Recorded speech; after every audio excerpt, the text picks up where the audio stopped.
Hello everyone, welcome back to my channel Kanchan daily lifestyle. कैसे हैं आप सभी? आशा करती हूँ आप लोग बहुत अच्छे से होंगे, खुश होंगे और स्वस्थ होंगे। दोस्तों, ये व्लॉग है आज के मॉर्निंग का, यानी 6 अक्टूबर मॉर्निंग का व्लॉग है ये। और आज नवरात्रि का चौथा दिन भी है। तो नवरात्रि में कैसे मेरा डेली रूटीन होता है वो मैं आज आप लोगों के साथ शेयर करने वाली हूँ। तो सुबह के 6 बजे उठी थी मैं, और सबसे पहले जो काम होता है घर की क्लीनिंग का, तो वही मैं यहाँ पे कर रही हूँ। घर की क्लीनिंग पूरी मेरी हो चुकी है, मतलब अंदर का रूम वगैरह सब कुछ मैंने साफ़ कर लिया है, बेड वगैरह सब कुछ मतलब क्लीनिंग हो चुकी है मेरी। और अभी मैं आँगन और द्वार का क्लीनिंग कर रही हूँ, तो आँगन भी क्लीन करने के बाद मैं पहुँच गई हूँ द्वार पे। तो वहाँ पे अच्छी तरह से झाड़ू लगाने के बाद अब मैं वहाँ पे थोड़ा पानी डाल के ना वहाँ पे रंगोली बनाऊँगी। वैसे दोस्तों, आजकल ना आप लोग जानते ही हैं कि मेरी तबीयत ठीक नहीं रह रही है। तो जब से मेरी तबीयत बिगड़ी है ना, मैं रंगोली बनाना छोड़ चुकी थी। कि एक एक्स्ट्रा काम हो जाता है ना, काम तो मैं बहुत कम कर रही हूँ आजकल। लेकिन जब से नवरात्रि स्टार्ट हुई है, तो पहले दिन से ही मैं वापस से रंगोली बनाना शुरू कर दी हूँ। क्योंकि एक होता है ना कि माता रानी का स्वागत करने के लिए, ये तो मेरी आदत है, डेली रूटीन है मेरी, वैसे भी मैं बनाती ही थी। और अभी तो माता रानी की जो पूजा स्टार्ट हो गई है, तो इसमें रंगोली बनाना तो हमें चाहिए ही चाहिए। ज़रूर बनाना चाहिए उनके स्वागत के लिए, और शुभ लगता है दरवाज़ा देखने से। इतने दिनों से नहीं बना रही थी ना, तो अच्छा भी नहीं लग रहा था। कितना भी आप साफ-सफाई कर लो, रंगोली ना बनाओ तो सूना-सूना सा लगता है। तो बस मैंने नवरात्रि के दिन से शुरू कर दिया है बनाना। तो बनाना वैसे मैं छोड़ना नहीं चाहती हूँ, बस मेरी तबीयत की वजह से मुझे छोड़ना पड़ गया था। लेकिन कोई नहीं, ये मैंने रंगोली बना ली। कोलम माऊ ना, मेरा जो रंगोली का पाउडर होता है, काफ़ी ख़त्म हो गया है, तो छोटा-सा ही मैंने बनाया है। तो क्लीनिंग करने के बाद जब मैं अंदर आई और रंगोली बनाने के बाद, तो सुशील जी ने यहाँ पे नारियल पानी निकाल के रखा हुआ था मेरे लिए। तो मैं पहले ये अपना नारियल पानी ले ली, उसके बाद अब बच्चों के लिए जो ब्रेकफ़ास्ट मुझे बनाना है, वो मैं सोच रही हूँ कि बनाना शुरू कर दूँ। सुबह-सुबह जल्दी-जल्दी इसलिए करती हूँ ना कि टाइम से मुझे भी पूजा करना होता है, उसके बाद ही मैं नाश्ता वग़ैरह करके अपनी दवाइयाँ लेती हूँ। तो टाइफाइड की वजह से तो दवाई मुझे टाइम से ही लेना होता है, तो चाहे जो भी मैं चाहे पूजा कर पाऊँ या ना कर पाऊँ, मुझे वो दवाई लेनी ही रहती है। उसके लिए मैं अलार्म लगा के रखती हूँ। तो 10 बजे की अभी टाइमिंग है, 6-6 घंटे पे अभी दवाई ले रही हूँ टाइफाइड वाली।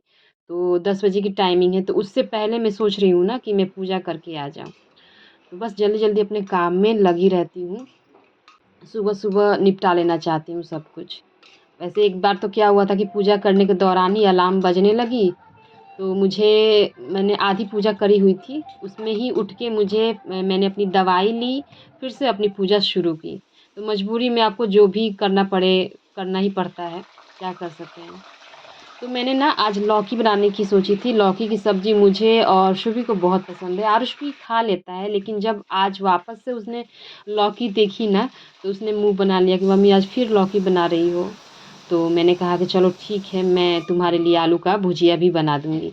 तो यहाँ मैंने आरुष के लिए आलू का भुजिया मैंने बना रही हूँ, सारे बच्चों के लिए, सभी खा लेंगे अच्छे से। तो लगभग सारा खाना बनाने के बाद, बच्चों को नाश्ता कराने के बाद और किचन का भी पूरा काम ख़त्म करने के बाद मैं नहाने चली गई थी, और बहुत टाइम से मैं नहाने चली गई थी 9 बजे तक। और मैं यहाँ पे अब अपनी पूजा भी शुरू कर दी हूँ। आने के बाद पूजा तो वैसे भोग लगाने का काम सुशील जी करके चले गए थे, उन्होंने पाठ भी करा था सुबह-सुबह। तो मतलब पूजा तो लगभग हो गई है, बस मैं अपने हिस्से की पूजा कर रही हूँ यहाँ पे। अब माता रानी का दिन है, तो चाहे तबीयत ठीक रहे या ना रहे, पूजा करना मुझे बहुत अच्छा लगता है माता रानी के दिन में। और वैसे भी मैं उनकी चालीसा रोज़ करती हूँ। उनका चालीसा जो पाठ होती है ना, दुर्गा चालीसा का पाठ, वो मैं रोज़ ही करती हूँ।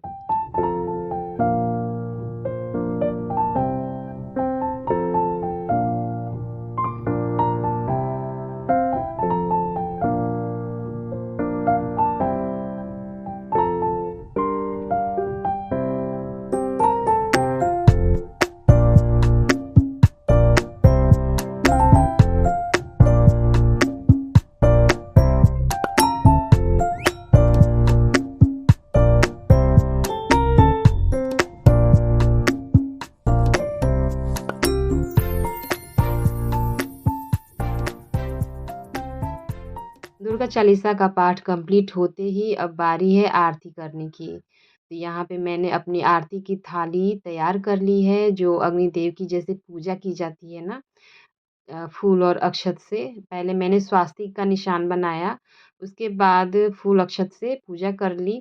अब बारी है आरती करने की। तो यहाँ पे आरुष भी नहा चुके थे, आज तो मेरे साथ ही आ गए थे आरती करवाने के लिए, मेरी हेल्प करने के लिए, घंटी बजाने के लिए। लेकिन शुभी अभी तक नहाए नहीं थे, तो वो मेरे साथ यहाँ नहीं आए थे।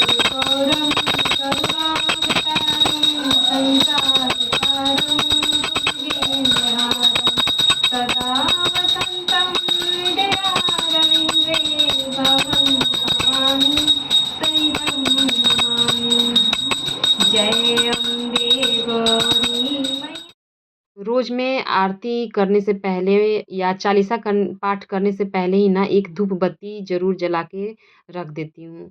तो वो धूप बत्ती इतना ज़्यादा धुआँ करती है, आप लोग देख भी रहे हो, पूरा मंदिर में उसका धुआँ जो भरा हुआ है। इसकी स्मेल मुझे बहुत अच्छी लगती है। बस एक क्या होता है ना प्रॉब्लम, कि जब भी मैं आरती करती हूँ ना, तो वो गले में जाने लगती है, जिसकी वज़ह से मुझे बहुत खाँसी आती है।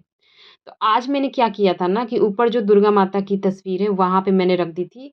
तो मैंने आराम से आरती मैंने कर ली और पूजा भी मेरी अब समाप्त हो चुकी है, और मैंने क्षमा भी माँगी कि अगर कोई गलती हुई होगी तो माता रानी मुझे क्षमा करेंगी। उसके बाद मैंने अपने नाश्ता वग़ैरह किया था, फिर दवाइयाँ ली थी। उसके थोड़ी देर के बाद मैं यहाँ पे किचन में आई हूँ। अब सुशील जी के लिए मैं आज ये मूँगफली रोस्ट करूँगी, फ्राई नहीं, मतलब बिना किसी घी या तेल के। रोस्ट करके उनको रख दूँगी जब तक वो ठंडे होंगे। तो मैंने इनको रोस्ट करके हटा दिया था। ये बहुत अच्छा होता है व्रत में, एक हेवीनेस बनी रहती है, मतलब भूख नहीं लगेगी। तो मैं मूँगफली ज़रूर हर साल मैं इनको मूँगफली रोस्ट करके ज़रूर रखती हूँ। मखाने रहते हैं कभी, कल ही लेकर आए थे ये, कल शाम को ना मूँगफली, और शाम को नहीं, दोपहर में ही लेके आए थे। मूँगफली थी और साबूदाने।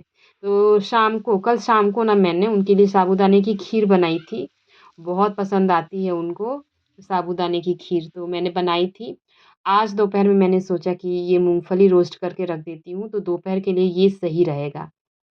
साथ में मैंने लस्सी भी तैयार करी थी। तो आज चौथा दिन है उनके व्रत का, तो आज पहली बार वो मूँगफली ये खाने वाले हैं। तो आज का लंच उनका काफ़ी अच्छा रहेगा। तो देखिए मेरे जो मूँगफली है वो रोस्ट हो गई है। अब मैं इनको प्लेट में निकाल के मंदिर के साइड में ही मैंने रख दिया था, कि जब तक वो ठंडे होंगे ना, उसके बाद मैं उनको डब्बे में भर के रख दूँगी। तब तक मैं यहाँ पे आ गई थी।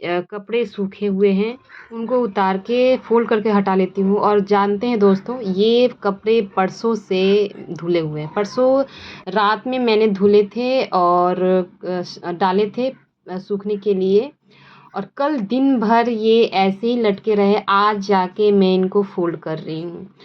तो तबीयत अभी भी ठीक नहीं है मेरी, जैसे एक वीकनेस होती है ना, वैसे मुझे है। तो मुझसे जितना हो पाता है उतना ही मैं करती हूँ। बाकी अपना ही घर है, जो नहीं हो पाता है मैं छोड़ देती हूँ कि बाद में किया जाएगा। जो ज़रूरी काम हैं, जिनके बिना नहीं चल सकता अपना, वो मैं कर लेती हूँ।